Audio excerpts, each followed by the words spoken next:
shelves. We have a whole bunch of new books again that will be out on the shelves in a couple of hours here. I should be finished up with them. We'll start off with The Faithless Hawk is the second book in the Merciful Crow series. So The Faithless Hawk.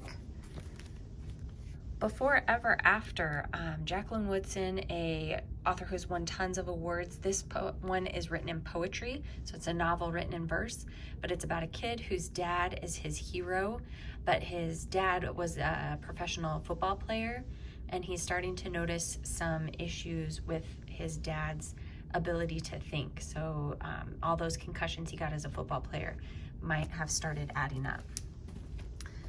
The next one is Burn by Patrick Ness. This one is a fantasy one about a kid who enlists some dragons who know the prophecy for the end of the world, and the dragons help him try and avoid the end of the world. This one is one that's on all of the awards watch lists. It's a fantasy, it's futuristic about America. So America is still the same, but there's magic in America. And so it's about a girl living in this world and using the magic that is around her. The Brave is about a boy who has a condition where he has to count all of the letters that are in every word that people say to him. So you can see James here has a 5 in it because there's 5 letters in that word, which causes him to be bullied. So this book kind of reminds me of Wonder a little bit. His dad doesn't really know what to do with him, so he sends him off to live with his mom, and he tries to make friends at a new school and tries to get people to accept him for who he is.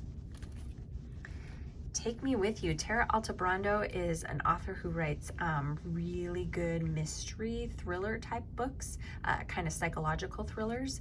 So if you are a fan of We Were Liars, or if you're a fan of One of Us is Lying, this might be a good one for you. Ghost Hunter's Daughter, a good creepy tale about ghosts.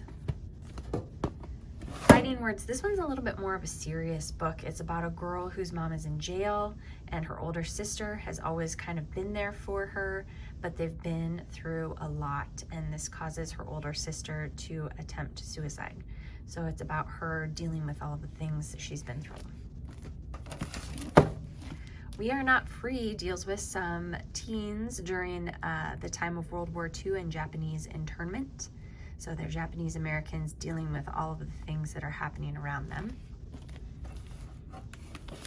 You Should See Me in a Crown, some LGBTQ themes in there. A girl who thought she had a scholarship to get out of her small Midwestern town. The scholarship falls through, and so she might have to join a homecoming contest or prom contest that has a scholarship attached to it. So she's trying to become prom queen. Kind of a big deal is about a girl who was going to become the next big thing on Broadway. So she dropped out of high school to go pursue her dreams. It didn't work out. So she feels like a failure and starts to take solace in the books that she's reading, but then she starts to find out that she is actually a person in the book. So if she finds a book that's good enough, will she just stay in the book, or will she decide to rejoin real life? The Girl in the White Van, April Henry, super popular author in our library. Nice, short, fast, thrilling mysteries. So this is the latest one by her. We've got a couple of graphic novels in. The Daughters of Wise kind of deals with some mythology. We have Teen Titans Beast Boy. I Survived the Shark Attacks. 1 Year at Ellesmere, kind of a friendship graphic novel. All Together Now. Act is the third book by Kayla Miller in her series. We got some more Demon Slayer 10 through 15 in. We got Fazbear Frights number 4. This one, the TBH novels, this one is number 6, and those are the books that are written in text messages, so they're kind of fun. And then a couple more fiction books. We have Scare Me, a good creepy ghost story for October coming up here. And Cloud Hopper. This one sounds very interesting. It's about a girl who was in a hot air balloon and just literally falls from the sky, but she won't talk to anybody. So nobody knows who she is or what she was doing in a hot air balloon, or they don't know anything about her. So bunch of new books coming out to the shelves. Let me know if you want to put any of them on hold.